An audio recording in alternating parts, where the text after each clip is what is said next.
I just finished my final block for this year's spooky season sampler. Now I've decided to add some mini 9-patch cornerstones to my sashing.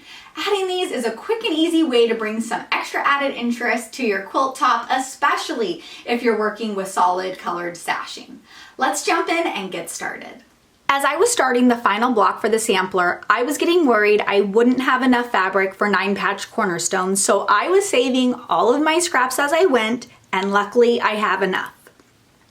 Today I'll be making 4 3.5 unfinished 9 patches, but of course you could make as many as you need. To make 4 9 patches, I'll need 20 1.5 inch squares of my black fabric and 16 1.5 inch squares of my white fabric. To speed up the sewing process, I'm going to chain sew 12 sets of black and white together using my 1/4 inch seam, but not worrying about placement just yet. Now that I have 12 pairs sewn, I'll add the 3rd square to each. I have 8 black squares left and 4 white squares, so I'll attach those to the corresponding pairs. Then I'll have 12 rows sewn, and I'm going to press the seams to the darker side.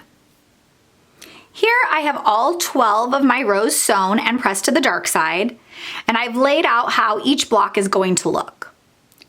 I'm going to lay them out right sides together. Since their seams are pressed to the dark fabric, they'll nest perfectly. I'm going to add a pin to each place where the seams nest. Then I'll head to the sewing machine and sew my 1/4 inch seam, and then I'll come back and add this unit to the bottom to make my whole block. Once all 3 rows are sewn, I'll press the seams and double check that each block measures 3.5 inches.